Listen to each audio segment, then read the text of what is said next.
dan terkhususon ya rekan-rekan awak media yang setia menunggu. Mohon maaf tadi memang jadwalnya jam 3, tapi karena memang ada acara maulid dan lain-lain, kita mulai pada sore hari ini jam 4 ya. Kami ingin di fase-fase sekarang ini ya, dalam fase transformasi dalam beberapa waktu ini ya, kami ingin memberikan update minimal seminggu sekali.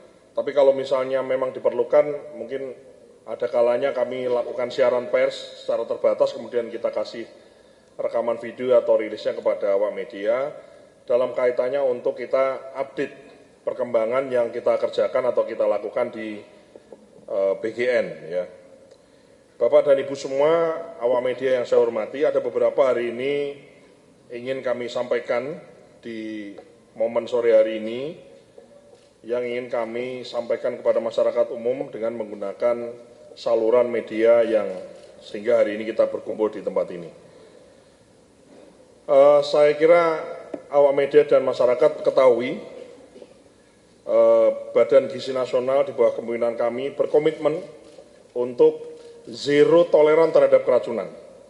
Dari sejak pertama kali kami dilantik, kami sudah menyatakan kita akan berusaha keras ya menata tata kelola dan bagaimana caranya supaya tidak ada keracunan. Walaupun kemudian dalam beberapa hari setelah kami 2 minggu ini ada beberapa hari kemudian ditemukan adanya kasus keracunan yang kemarin juga awak media tahu di Semarang, di SMK 6 Semarang kami sempat tengok, kemudian yang kemudian cukup ramai juga di Papua, di Jayapura.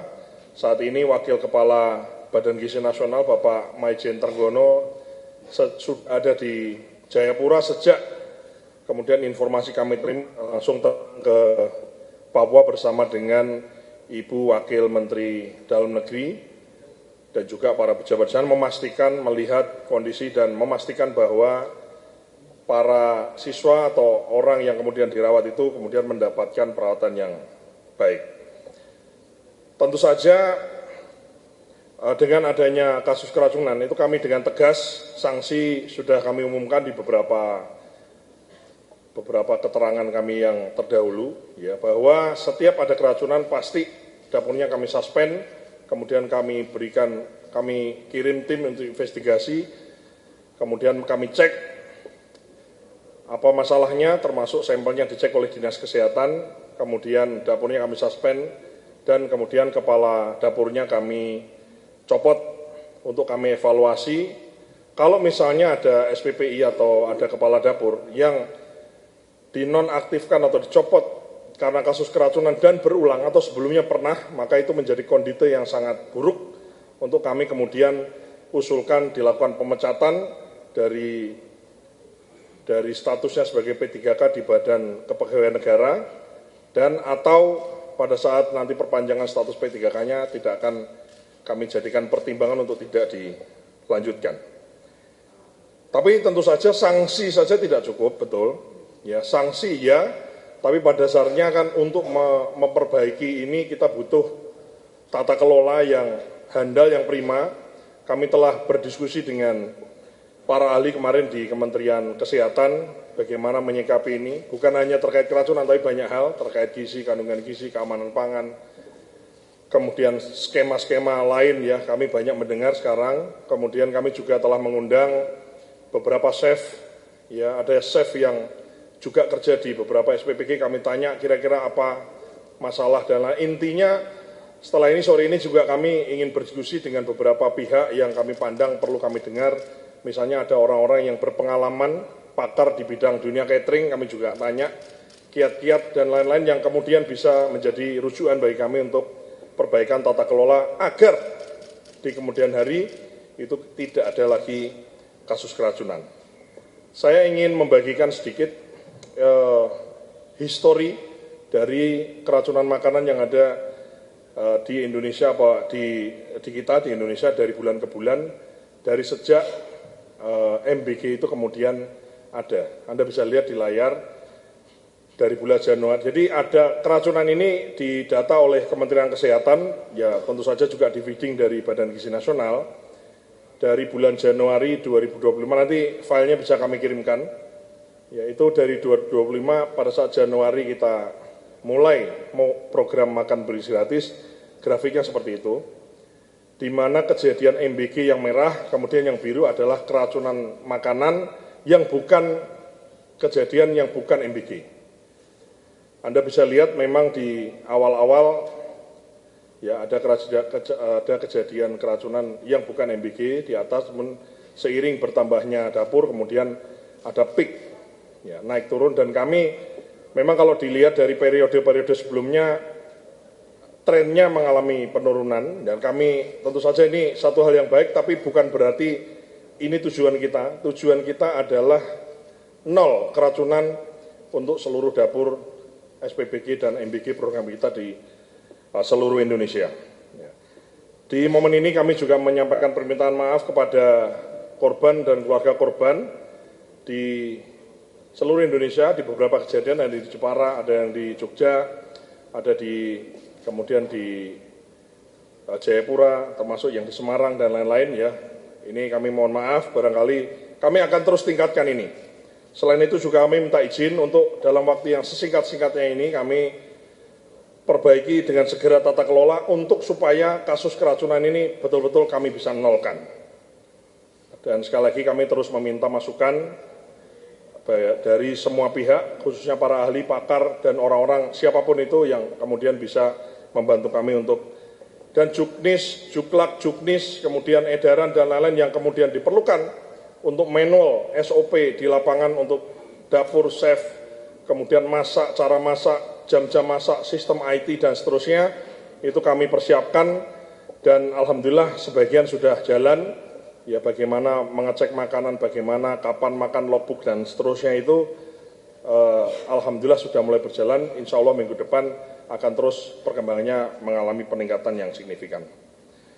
Selain itu di tempat ini atau di momen ini kami juga ingin menyampaikan terima kasih kepada kementerian terkait, Kementerian Pendidikan Dasar dan Menengah, kemudian Kementerian Kesehatan juga yang telah memberikan, ya, Kementerian Dikdasmen, kemudian Kementerian Kesehatan, kemudian Kepala Daerah, Gubernur, Dinas Kesehatan, Dinas Pendidikan, Kementerian Kependudukan, Kepala Daerah, Gubernur, Bupati, Wali Kota, dan dinas-dinas yang menaungi di daerah yang dengan prima itu memberikan pelayanan manakala terjadi adanya korban keracunan. Alhamdulillah sampai saat ini pelayanan prima, dan saya sebagai Kepala Badan Gizi Nasional menyampaikan terima kasih yang sebesar-besarnya, dan kami akan terus tingkatkan bagaimana Kepres yang sudah dibentuk atau sudah ditantangkan oleh Bapak Presiden terkait Satgas MBG di daerah ini, insya Allah nanti ke depan, minggu depan paling lambat kita akan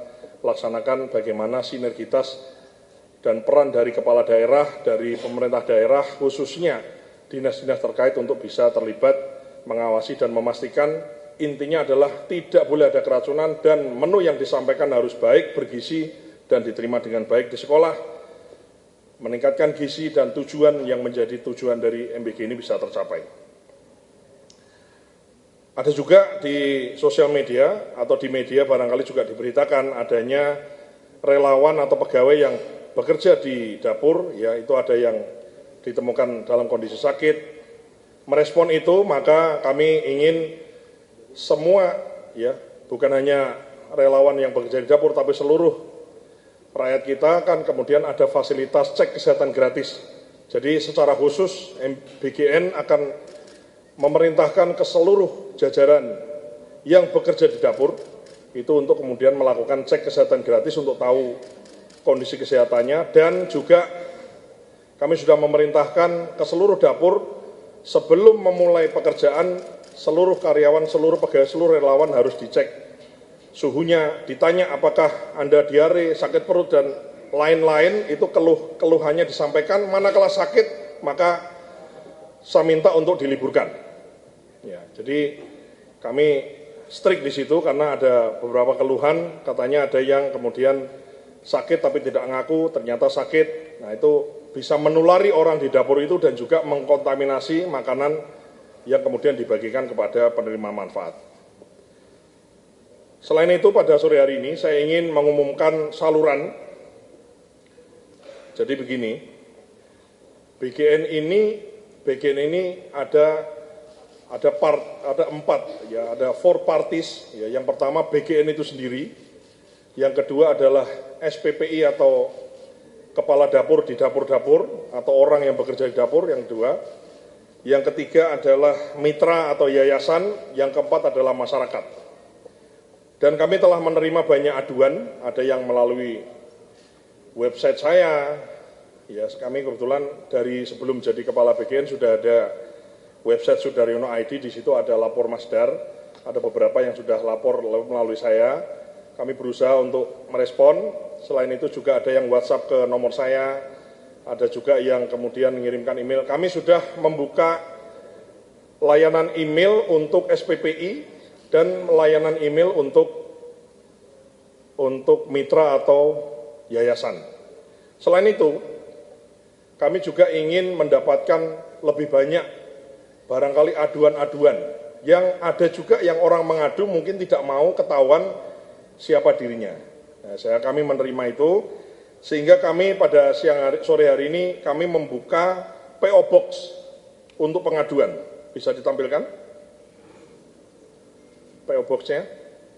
PO Box 2045. PO Box 2045 bisa ditampilkan nggak ya? Yang itu loh, yang ini itu loh, yang ini loh, paling bawah. Belum? Ya, udah nggak usah ditampilin ini terus dong. Bos, ya kok close itu layarnya. Nah, yaudah saya ini ya, asrotnya belum siap ya. PO Box 2045 untuk pengaduan internal BGN. Apakah BGN di pusat, yang di daerah termasuk SPPI, kepala dapur, pengawas gizi, akuntan, orang-orang yang bekerja internal, yang bekerja di dapur-dapur, itu kemudian bisa mengirimkan aduannya melalui PO Box 2045. Kemudian PO Box 1708, itu kami buka untuk mitra dan yayasan. Ya, jadi aduan, apakah kadang-kadang nggak akur sama SPP, sama kepala dapurnya yang minta jatah sama mitranya, atau mitranya yang terlalu menekan kepala dapurnya karena mungkin ingin nambah keuntungan dan lain sebagainya, itu silahkan mengadu atau komplain ke PO Box, di mana PO Box ini saya sebagai kepala badan gizi lah yang mengelola PO Box ini. Ya, jadi ini langsung ke saya dan kami berusaha untuk bisa nanti kemudian kami investigasi, kalau memang ada pertentangan kami mediasi ya, untuk supaya ini jalan ke depan dengan baik. Yang ketiga adalah PO Box 45.000. 4045 3 kali adalah PO Box Dumas, pengaduan masyarakat. Anda menemukan apa, silakan difoto, silakan disalur, nah itu kemudian disampaikan kepada kami. Belum ditampilan, belum bisa ya. Ya, 3 PO Box tadi, PO Box 2045 untuk internal BGN, PO Box 1708 untuk mitra dan yayasan, dan PO Box pengaduan masyarakat umum 45.000.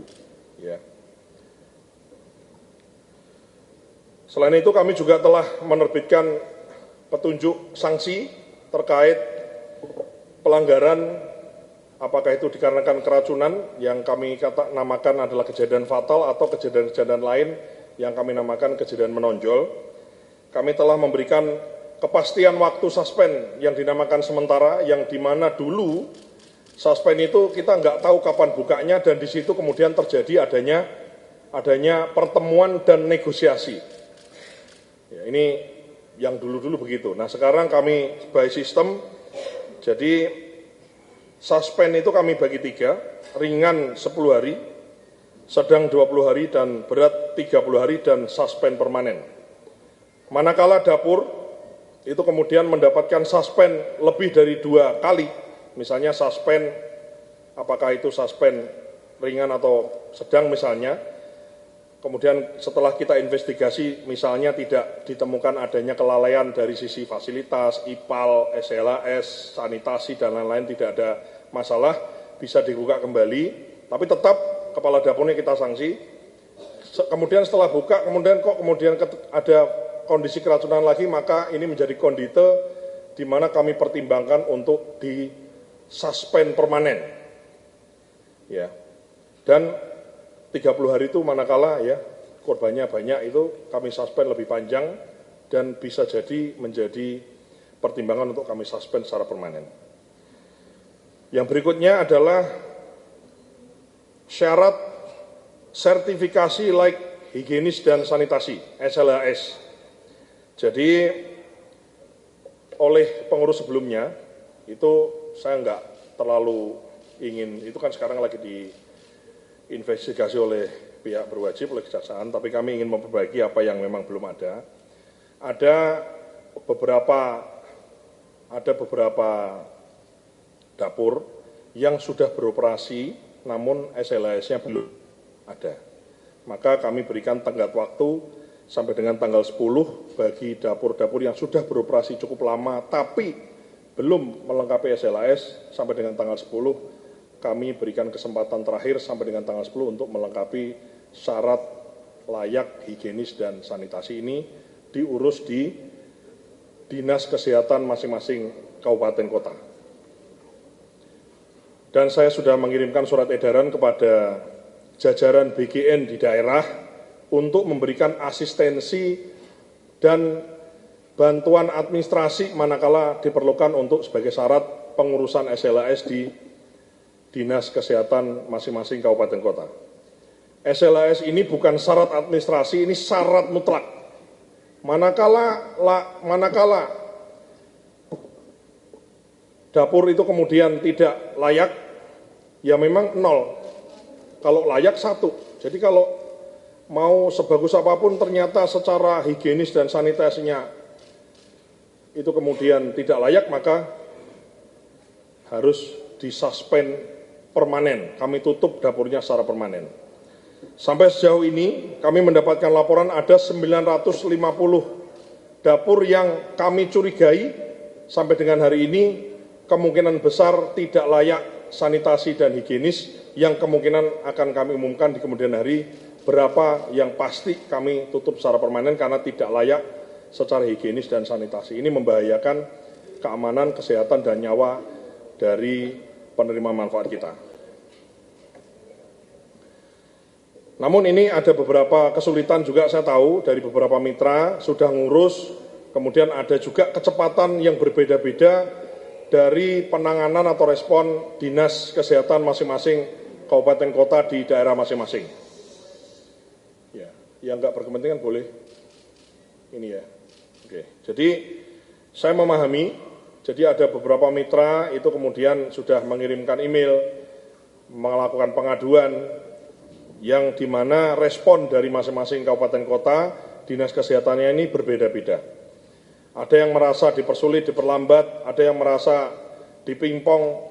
Nah, silahkan ini menjadi bagian dari, silahkan mengadu kepada kami, berkirim surat kepada kami, atau minta dinasnya bersurat misalnya, sehingga tanggal 10 ini kami kemudian bisa artinya kami beri tanggal waktu tanggal 10, kemudian kami cek satu-satu permasalahannya ada di mana.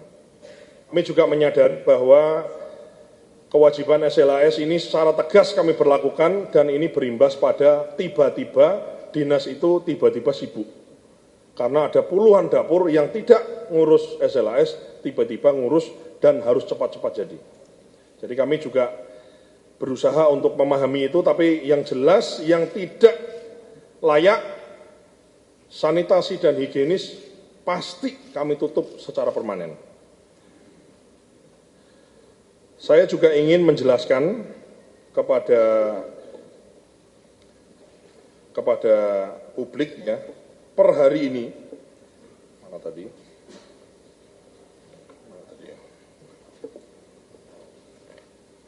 per hari ini kami telah memproses pemberhentian dan pembinaan SPPI atau kepala dapur di 66 kasus dalam proses pemberhentian. Jadi diberhentikan secara tidak hormat.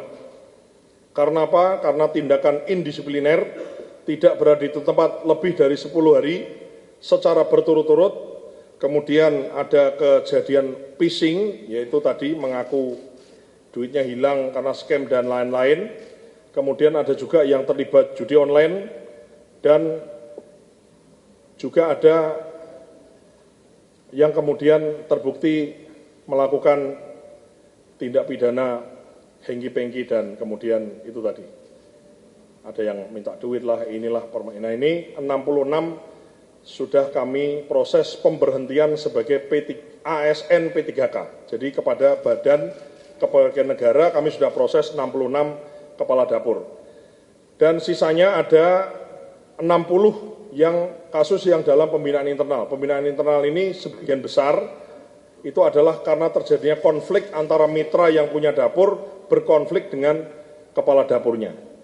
Siapa yang salah dan siapa yang keliru itu yang kita lagi cek. Apakah kepala dapurnya neken-neken mitra minta fee, atau mitranya yang neken-neken kepala dapurnya misalnya minta untuk pengurangan atau minta keuntungan lebih sehingga ada pengurangan kualitas dari makanan yang disediakan. Ini kami cek semua.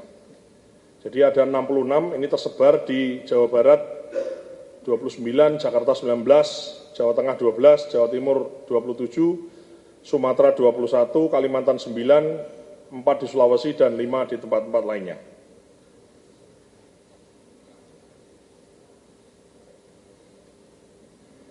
Ya, indisipliner, kemudian tidak hadir, ada juga kasus keracunan yang berulang juga menjadi salah satu alasan kami melakukan proses pemberhentian secara tidak hormat kepada kepala dapur yang melakukan pelanggaran. Ini kemudian kami berhentikan status ASN P3K-nya di Badan Kepegawaian Negara.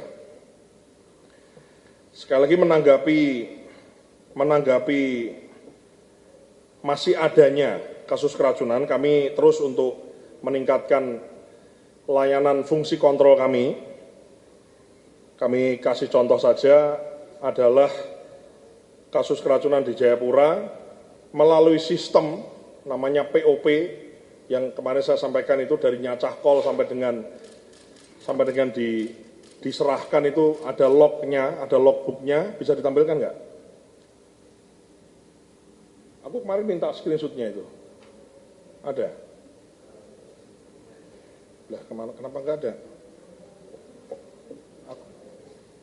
Ya, nggak, aku udah minta screenshotnya itu. Bagaimana sih? Nggak ada. Mana ada pusdatin di sini? Mana datin nggak ada? Udah minta dari siang tadi. Ya, jadi nanti saya tampilkan lah. Intinya dari kasus di Jayapura kita bisa memahami bahwa dia mulai masak jam 7 malam. Kemudian diserahkan, ya, dikirim nyampe di sekolah itu jam 11 siang besoknya. Itulah juga menjadi salah satu penyebab adanya keracunan. Ya, jadi dan juga ada sebagian juga yang misalnya ini kan yang paling baru kemarin atau tadi malam itu di Bogor. Itu kita lagi cek apakah keracunan karena MBG atau tidaknya, belum ada keterangan, ya. Tapi yang jelas ada orang tua yang juga ikut keracunan. Nah, ini yang, ya, di beberapa tempat juga sama. Ada juga yang keracunan bukan hanya anak didiknya, tapi orang tuanya ikut keracunan. Bukannya di Bogor, aku cerita yang tempat lain. Karena ada siswa yang membawa pulang MBG-nya. Ya, saudara-saudara awak media, jadi hati dari anak-anak ini hatinya baik. Dia makan telur, makan ayam, makan ikan, ini dia nggak tega. Dia ingat keluarganya yang ada di rumah. Maka dia sisihkan sebagian lauknya, itu kemudian dibawa pulang. Sebagian nasi yang dibawa pulang. Ini aduh, menyedihkan. Mohon maaf, ini, ya, anak SD, ya, kemarin saya ke Bogor yang sidak itu dibelah burgernya. Setengah, saya bilang kenapa nggak dihabisin? Dia bilang saya mau kasih ke ibu saya. Karena ibu saya belum pernah makan burger. Nah, jadi ini sedih. Namun demi keamanan ya, demi keamanan pangan, demi keamanan supaya nggak keracunan ini juga menjadi penting ya. Maka kami akan menambah ya, akan menginstruksikan lebih keras terkait SOP yang harus dijalankan. Jam berapa harus mulai masak, jam berapa matang plus maksimal 4 jam setelah matang. Jadi nanti akan diberi label, kami sudah instruksikan ke semuanya, harus dibeli label di omprengnya itu setiap hari harus dimakan sebelum jam. Maka kalau sudah lewat jam sebaiknya tidak dimakan.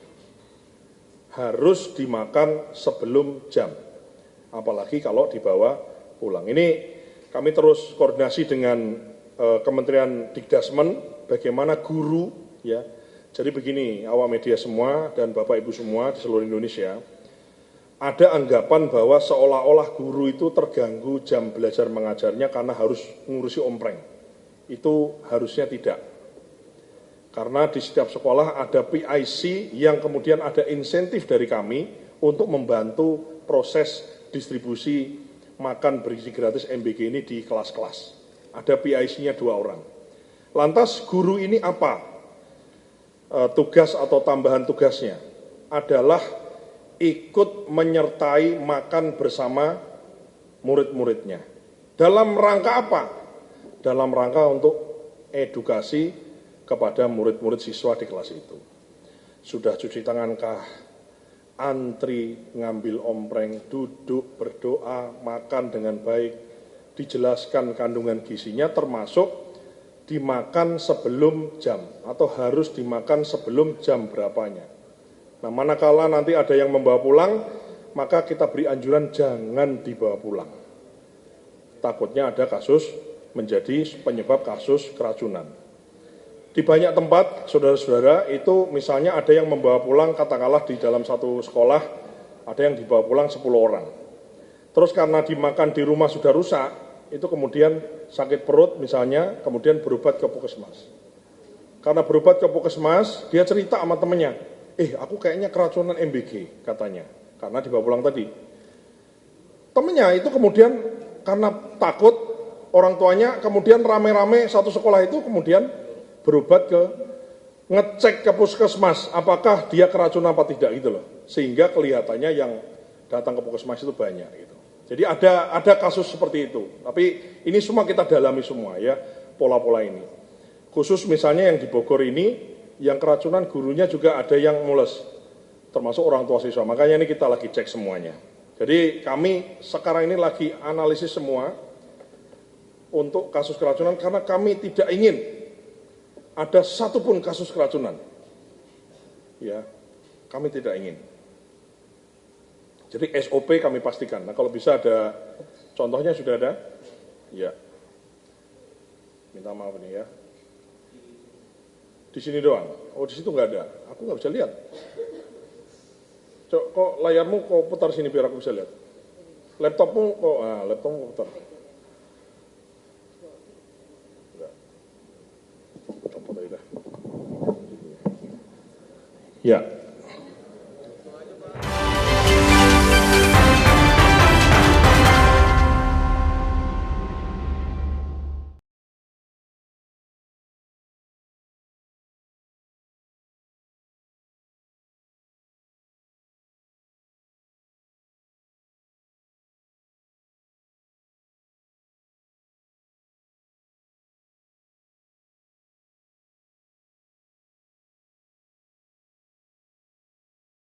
Ya, mana Sestama ada di sini? Telepon Bu Sestama, aku minta Kapus Datin dikasih surat peringatan. Oke, kemudian saya ingin meluruskan terkait di sosial media atau di media bahwa Kepala Badan Gizi Nasional telah menutup 800 sekian dapur, tapi membuka 13.000 gitu ya. Saya mau jelaskan gini. 13.000 itu adalah dapur yang either titik, ada juga yang sudah selesai. Nah, 13.000 itu kita sisir, dari 13.000 itu terdapat 1.700 yang inline sama stunting tinggi dan stunting sangat tinggi di daerah. Maka bisa ditampilkan nggak ya? Tadi aku udah minta ditampilkan itu. Yang adalah kami ingin di minggu depan, kami ingin merilis 100 berapa? Ada. Bukan ini, bukan ini. Aduh.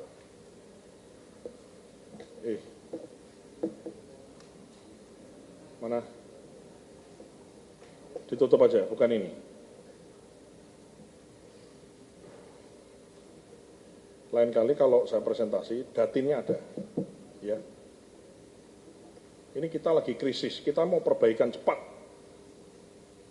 Zero toleran gitu loh, cepat ini kita. Itu nyangkut nyawa seseorang soalnya ya.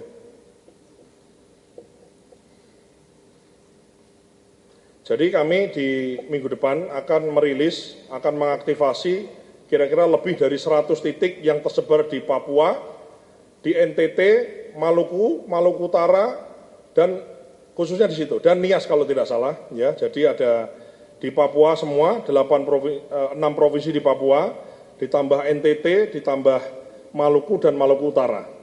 Ada 100, lebih dari 100, kalau tidak salah 114 titik di minggu depan yang dapurnya sudah siap. Nah ini dia. Bukan ini. Ada berapa? Mana? Nah, ini ada 114. Ini adalah, nanti ini datanya bisa dikasih ya ke awak media. Jadi di Maluku, ini dapurnya itu sudah siap, tinggal diaktifasi untuk segera bisa beroperasi.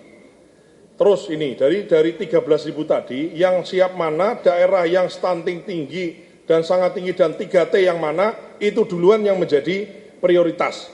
Jadi bukan berarti 13.000 besok nyala semua, bukan. Tapi kami prioritaskan pada titik-titik di mana sangat dibutuhkan karena stuntingnya tinggi dan stuntingnya sangat tinggi dan 3T. Ini kita sisir terus. Insya Allah nanti kita fokus ke sana. Yang jalan biar jalan sambil kita nambahi daerah-daerah yang memang membutuhkan, ya.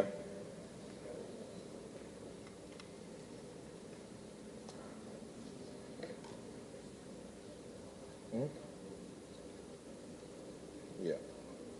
Kemudian biasanya kalau ada pengumuman begini, nanti akan ada oknum yang ngaku-ngaku bahwa nanti saya yang akan bisa mengaktifasi.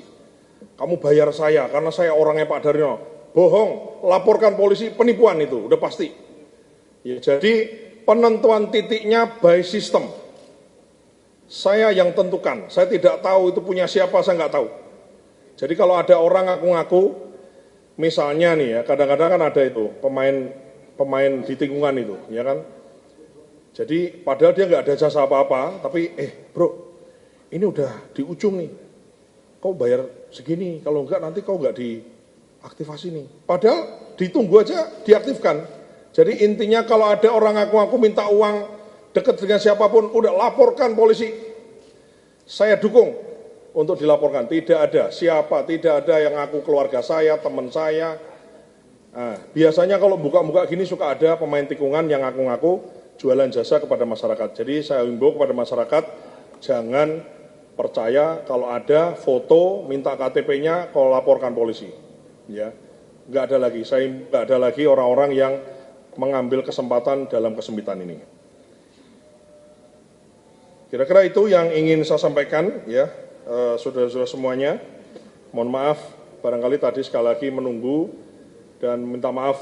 Tadi sudah beberapa ada ya, belum log-nya belum ada, log yang saya minta tadi belum ada. Di screenshot gitu loh, maksudnya itu tadi pagi kan rapat aku udah bilang tadi itu.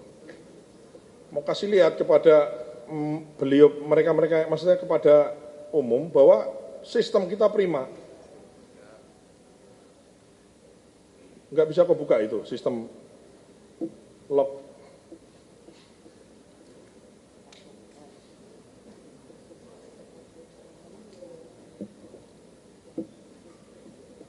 Ya, sambil nunggu ada yang bertanya? Ya, kamu. Jangan susah-susah ya. Iya nggak Pak? Sore, Jadi gini, sebentar. Jadi gini, saudara semua. Saya itu bukan sok galak atau sok garang, enggak ya. Jadi intinya kita sok tegas bukan. Jadi kenapa kita harus tegas? Kenapa kita harus juga konsekuen? Itu karena bukan kok kita ini enggak sayang sama yang melanggar. Tapi kita lebih sayang sama yang sudah bekerja dengan baik. Yang mayoritas mitra itu kemudian konsekuen dan bekerja dengan baik. Ya, jadi saya juga ingin menyampaikan terima kasih kepada mitra, yayasan yang selama ini telah bekerja dengan baik. Memberikan menu dengan baik, sajiannya baik, rasanya enak, bergizi dan disenangi sama penerima manfaat. Saya ucapkan terima kasih yang sebesar-besarnya karena telah menyertai dan mendukung program ini. Mitra ini adalah investor, dia pakai uang dia sendiri dan telah bekerja dengan baik, dan mayoritas dari investor ini itu adalah bukan ini kan kok ketik-ketik sendiri. Aku nggak butuh ketik-ketikanmu, aku butuh sistemnya. Kok kalau nggak ada nggak usah kau tampilkan. Tanya sama Pak Boga, screenshotan yang itu loh. Ya Allah, udah aku bilangin tadi kan ada rapat kan. Pak Ridwan, lain kali lebih prima dong, ya persiapan. Tadi apa aku lupa jadinya, aduh, ya. Ya, jadi saya mau ucapkan, kita nggak boleh kufur nikmat juga. Jadi orang yang sudah bekerja dengan baik, apakah mitra, yayasan, SPPI, ada chef, ada pengawas gizi, ada relawan, karyawan, pegawai, semua yang kerja dengan baik dan mayoritas kerja dengan baik, itu kita harus apresiasi. Dan siapa yang tidak baik itu yang harus kita perbaiki. Kalau tidak bisa diperbaiki maka mohon maaf harus di cut loss. Itu mohon maaf, saya bukan sok tegas, sok galak, sok garang, enggak. Kita ingin perbaikan ke depan ya, karena ini menyangkut nyawa, keamanan dan kesehatan seseorang. Gitu. Silahkan, mohon maaf. Ya, sore Pak, Dela dari CNN Indonesia Pak. Mau minta data aja Pak, per hari ini itu sudah ada berapa SPPG yang beroperasi di seluruh Indonesia, dan angka 905 SPPG yang tadi tak layak higienis itu berapa persen dari SPPG yang sudah beroperasi Pak? Mungkin yang ada kedua Pak, minggu depan itu kan sudah Pak Presiden akan mengumumkan pidato nota keuangan RAPBN ya Pak. Mungkin boleh di-spill Pak, BGN itu mengajukan anggaran berapa ke Kemenkyu setelah evaluasi bersama beberapa bulan ini. Dan mungkin terakhir Pak, tahun depan itu target penerima manfaatnya itu di angka berapa setelah refocusing? Kemarin kan Pak Zulhas bilang ada 63 juta penerima manfaat, apakah itu setelah refocusing atau belum? Baik. Itu aja, makasih. Baik, jadi begini. Kita saat ini ya telah menyisir dari 27.400 sekian dapur yang dinyatakan aktif ini kita sisir. Dari penyisiran kita itu ada beberapa SPPG atau dapur yang kemudian sampai dengan tenggat waktu yang ditentukan kalau tidak salah ada 150-an sekian dapur yang kemudian tidak melaporkan diri dengan proper. Setelah kami cek ternyata itu ada yang tadi itu, ada yang SPPG kepala dapurnya kabur, ada yang desersi, dia tidak melaporkan diri, yang kemudian 66 ini bagian dari 66 yang kemudian kita keluarkan. Selain itu juga ada yang tidak ada karena berkonflik, nah ini kita selesaikan. Kita sedang menyisir satu, yang sedang kita sisir adalah dari 27.400 sekian dapur yang dinyatakan beroperasi ini kami sisir semua, disisir dapurnya di mana, ada 120 checklist yang harus dipenuhi, luas tanah, sertifikat tanahnya, alat-alatnya difoto semua, ada 120. Kemudian dari dapur ini setelah disisir, itu disisir juga satu dapur ini melayani sekolah mana saja. Sama ibu-ibu di posyandu atau di kelompok kader keluarga tadi itu di mana saja.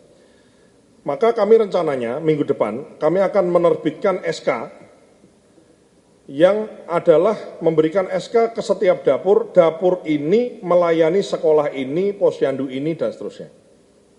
Itu by minggu depan insya Allah sudah ada SK-nya sehingga akan ketahuan sebetulnya yang beroperasi berapa. Melayani ke sekolah mana saja sehingga kita ketahuan dapurnya di mana, sekolah mana yang dilayani dan nantinya siswanya siapa yang dikasih makan. Dari penyisiran ini kan data siswanya ada di Kementerian Dikdasmen, data ibu hamil menyusui balita itu ada di Kementerian Kesehatan dan Kementerian Pendudukan BKKBN, itu kita sisir, kita masukkan semua. Itu kemarin kan sempat ramai di sosial media, ada berkurang sekitar 6 jutaan lah, ya 5, sekian hampir 6 juta penerimaan manfaat yang dinyatakan double. Kenapa double? Ini contoh kasusnya adalah, misalnya dia pondok pesantren, tadi ya, Kementerian Dikdasmen, Kementerian Kesehatan, BKKBN, termasuk Kementerian Agama, karena MTS, madrasah kan domainnya ada di Kementerian Agama. Ada orang yang mondok di satu pondok pesantren, didata oleh Kementerian Agama, tapi juga dia anak SMP.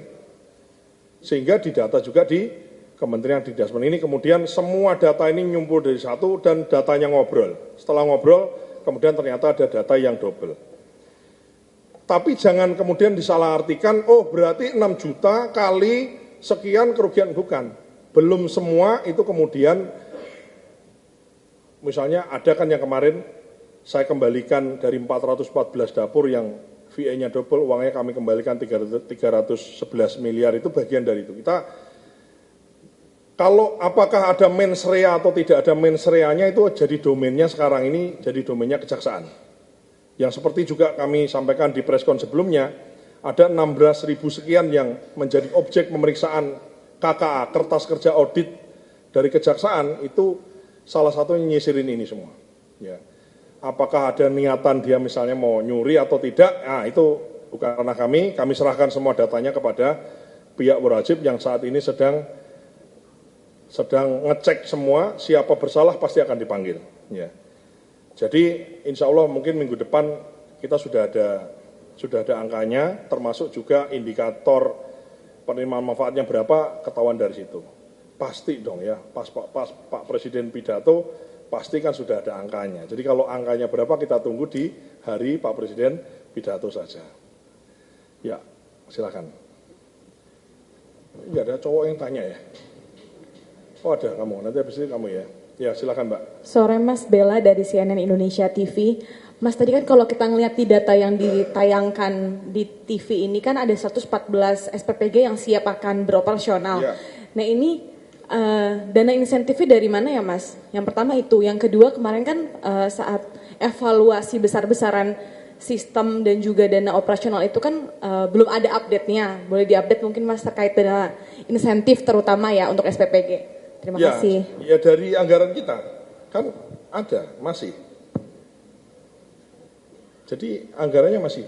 Jadi memang sudah masih masuk menjadi anggaran yang ada di tahun 2026 ini. Jadi no worry. Jadi tidak sampai dengan saat ini kami sudah lagi menghitung, kita lagi koordinasi. Jadi setiap mau buka ini enggak terus kemudian keputusan kita sendiri, pasti kita berkoordinasi dengan Kementerian Keuangan yang punya duit ini. Jadi, oh bisa kita buka, oh bisa kita buka. Karena kita sudah sepakat sesuai petunjuk Presiden, ya, yang kita sisir tadi, kemudian sisanya kita buka, yang kemudian memang membutuhkan di daerah-daerah yang stuntingnya tinggi dan tinggi sekali, di daerah khususnya daerah-daerah yang susah, yaitu 3T. Gitu. Jadi, no worry untuk terkait anggarannya. Belum ada, ya, masih cukup. Apalagi kan ini disisir, terus kemudian ternyata kan ada yang double, nah itu kan, ya kan anggaran yang sama kita bisa gunakan untuk penambahan khususnya daerah-daerah yang susah ini. Ya Mas. Assalamualaikum Mas Dar, Eka dari Tempo. Mas, ini kan BGN memprioritaskan daerah 3T ya.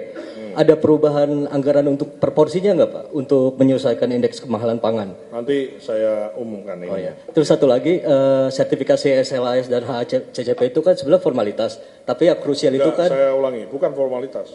Siapa yang bilang formalitas? Iya itu dibutuhkan. Ya, Anda koreksi dulu, bukan formalitas. Untuk persyaratan ya? Kamu harus bilang bukan formalitas. Oke, bukan formalitas. Nah, tapi yang krusial itu kan pelaksanaan SOP-nya ya Mas ya. Nah itu bagaimana pengawasan SOP-nya? Misalnya kayak masaknya jangan lewat dari jam segini kayak gitu Mas. Terima kasih Mas. Nah, makanya itu tadi kumarahi orang ini ya kan. Maksudnya aku mau kasih lihat ke Dikau. Tolonglah Tempo jangan nyinyir-nyinyir banget lah ke BGN ya. Bukan formalitas ya, jangan sampai. jadi SLHS itu bukan syarat administrasi. Jadi kemudian enggak, ini syarat mutlak kok lulus atau enggak lulus gitu. Mana tadi? Ada apa namanya? Nah, ini data distribusinya ya. Ini jam, ini di mana sih ini? Nah, ada yang jam 9, ada yang jam 1. SMK Negeri Depapre itu jam 1 ya. Sementara ini ada lognya, ada ininya. Coba diklik bisa nggak? Nggak bisa. Oh ini screenshotan ya. Jadi intinya saudara-saudara, di sistem kita ini sudah kita wajibkan semua harus ada lognya. Kau mulai beli, kau mulai datang dagingnya di apa, dimasak, matang jam berapa, didinginkan sekian menit, dimasukkan kompreng sekian, dikirim, diterima di sekolah, itu ada lognya. Sehingga setiap ada kejadian kita bisa lihat semua. Itu salah satu, Mas Tempo, Mas siapa namanya? Mas Eka, itu salah satunya. Selain itu kami sedang, tapi mungkin butuh waktu, butuh some time ya. Kami sedang bagaimana caranya mengintegrasikan CCTV di semua dapur bisa terintegrasi kepada kami seluruhnya di kantor pusat. Itu juga salah satu fungsi pengawasan yang kami ingin capai ke sana. Ya, jadi CCTV kami ingin semua, ini kan semua dapur pasang CCTV. Nah itu kami ingin CCTV-nya itu connect ke dalam sistem kita, sistem IT kita yang ada di kantor pusat. Jadi kita bisa tahu. Saya ingin niru yang itu loh, yang kepolisian itu loh. Jadi orang kalau maju dikit, nah itu kemudian syukur-syukur bisa diteriaki, kok masaknya kok jam 7 malam nggak boleh ya, kok masak gitu loh. Itu, tapi paling tidak kita bisa ngawasi ya. Jadi maksud saya yang ngawasi bukan hanya kantor pusat, tapi misalnya koordinator di tingkat kecamatan lihat. Dapur-dapur di kecamatan itu kapan beroperasi dia bisa lihat, lebih sedikit kan. Kemudian di tingkat kabupaten dia bisa lihat, di tingkat provinsi bisa lihat. Jadi ini tapi butuh waktu ya, kita mulai dulu dari penggunaan POP ini. Ya, jadi nanti dia akan ada tuh jam-jam pengiriman, ada jam matang, itu kayak gini semua. Oh ini ya, jam 11 ya. Mana sih, Bu?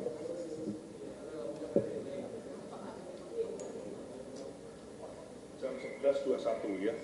Jadi dia masak jam 7 malam kemarinnya, dibagi ke sekolahnya jam 11:21. Jamnya di sini jam 13.15 tuh itu 13.15 itu kan waktu Indonesia Barat, waktu sananya jam 11.21. Nah, waktu sana jam 11.21, bayangkan itu baru dibagi. Belum lagi nanti dimakan. Nah, menurut informasi beberapa itu dimakan sore.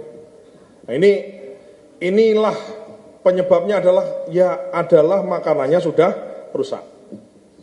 Itu ya. Oke, Mas. Mana? Ya, iya. Oh, yang sini-sini ya.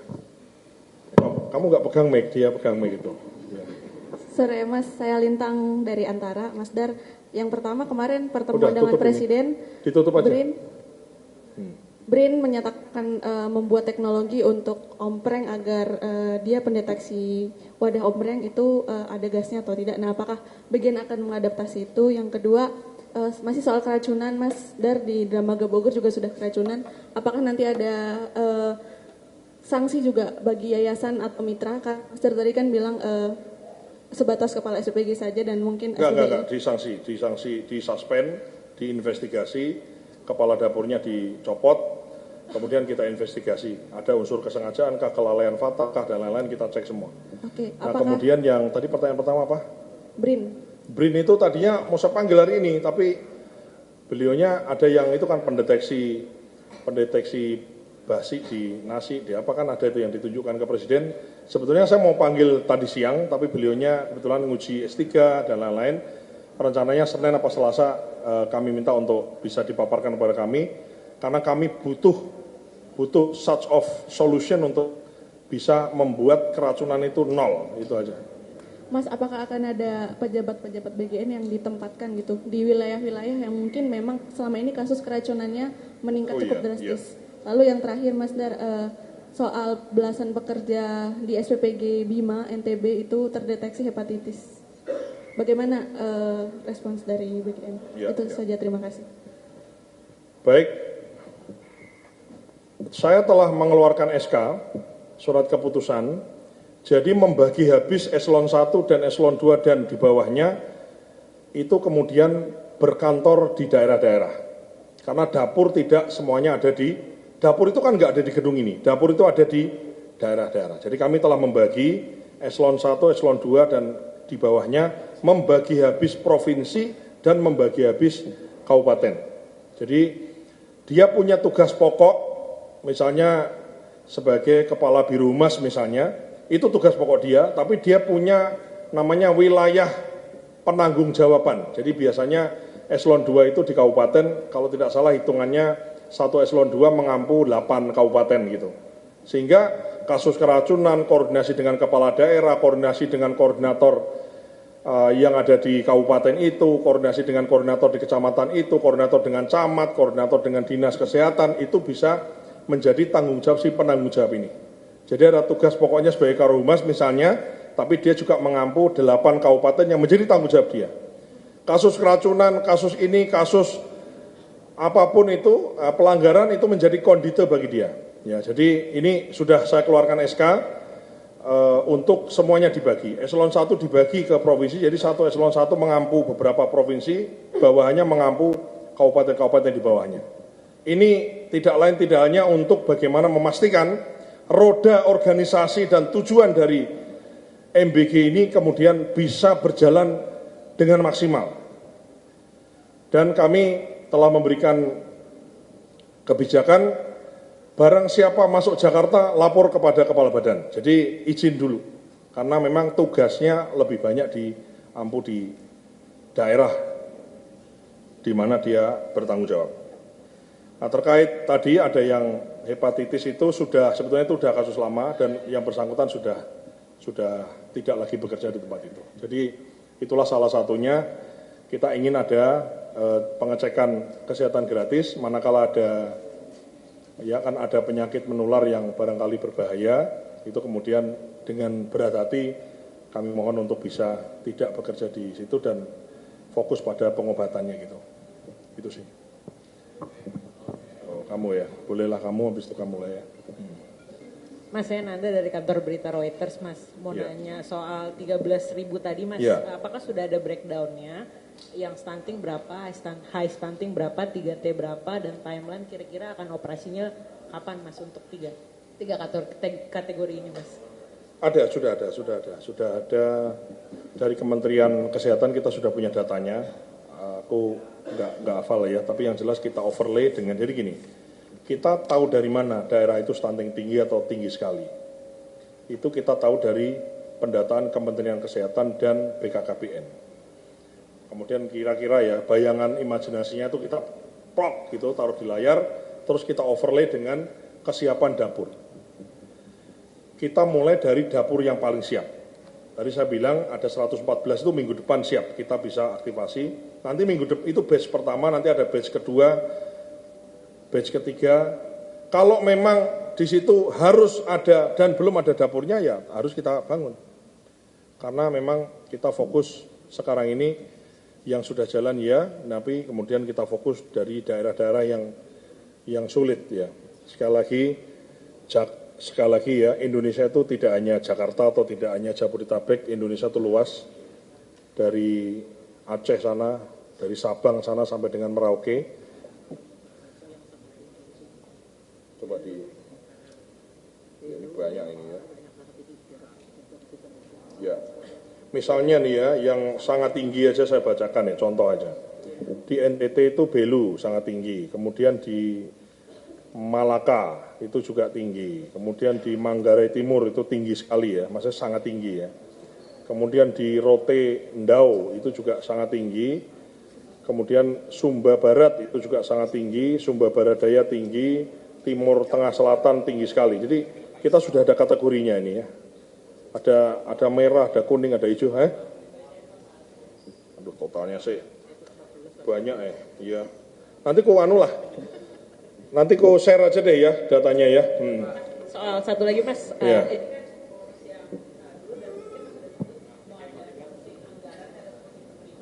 Ya.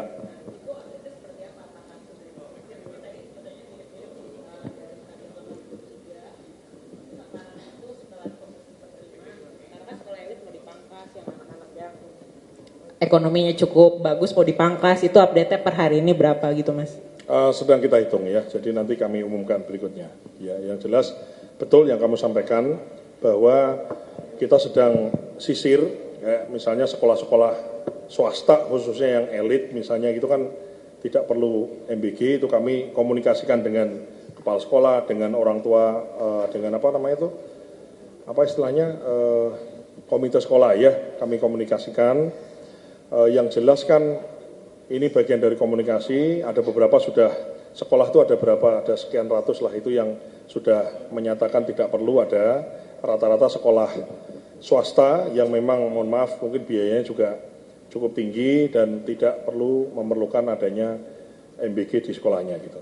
Jadi intinya adalah ini adalah demokratisasi gizi. Intinya semua yang berhak menerima kita berikan kecuali yang tidak mau. Ya, jadi semua yang berhak itu kemudian kita berikan kecuali yang tidak mau. Jadi ada sekolah-sekolah swasta tadi itu yang kemudian, tapi angka data pastinya ya sudah ada dinamis, tapi mungkin nggak bisa aku sampaikan di sini ya. Nanti kalau sudah final paling tidak kami bisa sampaikan. Mungkin kalau menurut saya Anda boleh tanya lagi pertanyaan yang sama ini setelah 17 Agustus lah. Bukan setelah 14 Mas? Ya maksudnya kan 14 terus kan preskonnya nanti habis 17-an ya, kita rayakan kemerdekaan Indonesia dulu gitu loh. Siap, makasih Mas. Buru-buru amat sih ya, tenang. Biar jelas. Belanda masih jauh ya. Tadi aku, oh kamu ya, boleh. Sini ya, kanan kiri ya.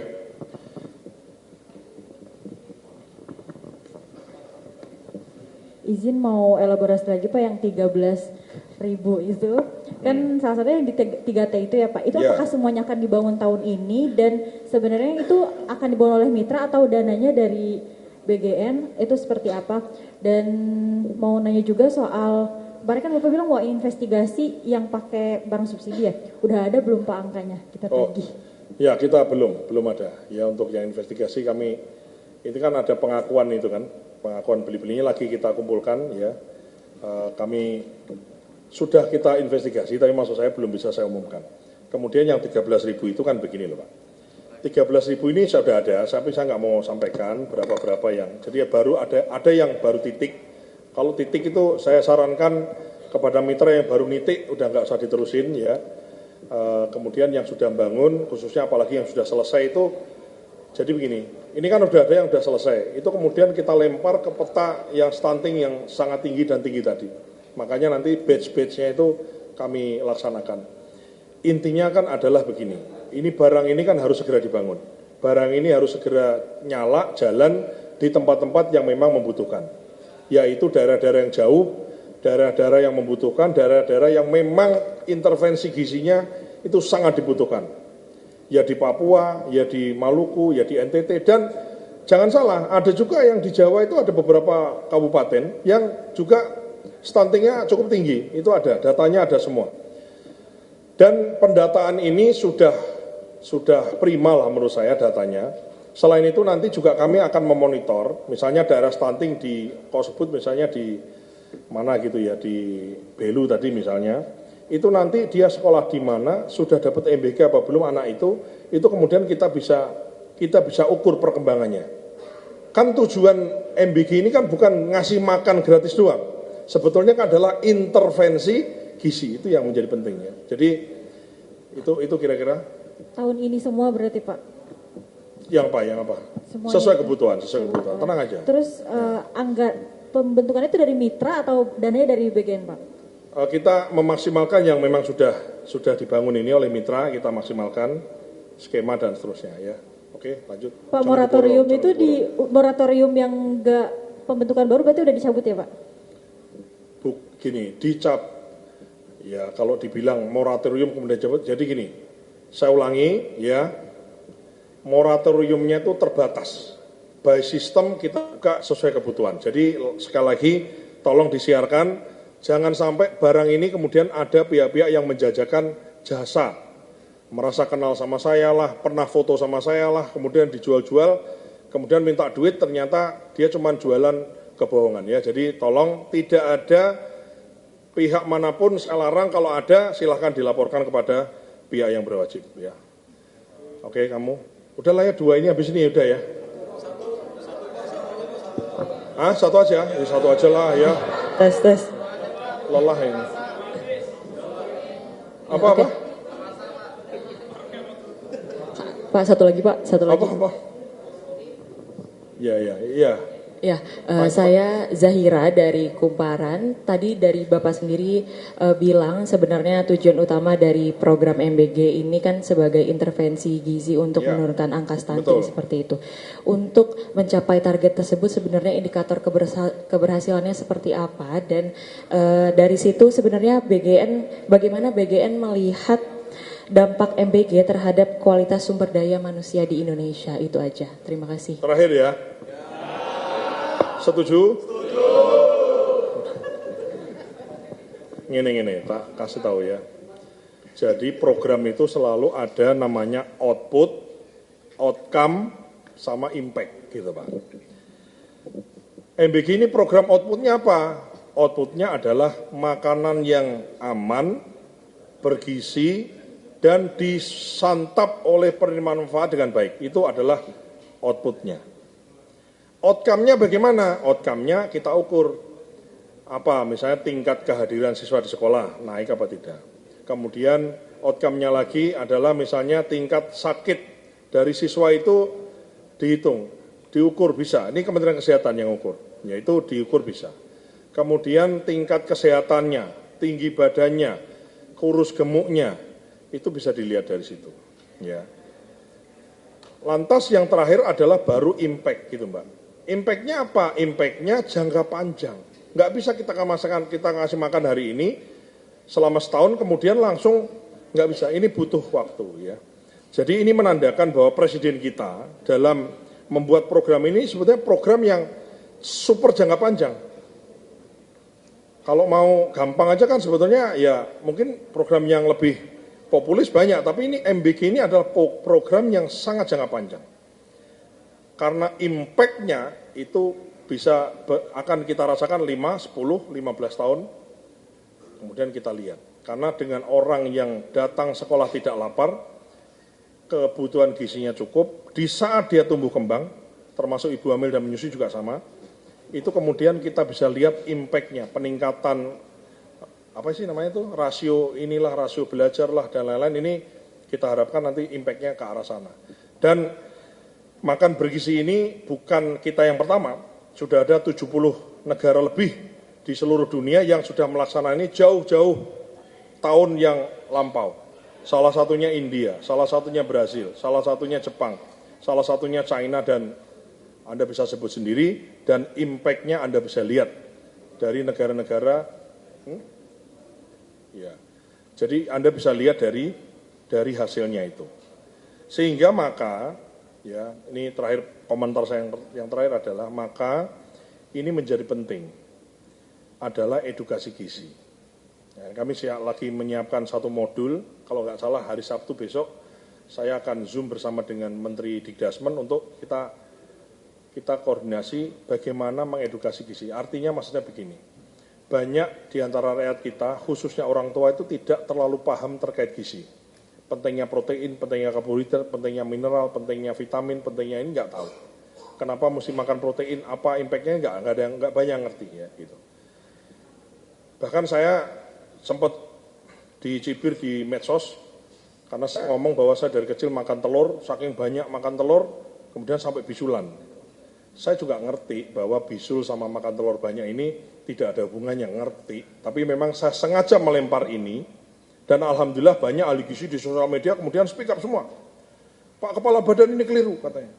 Memang keliru, aku tahu itu.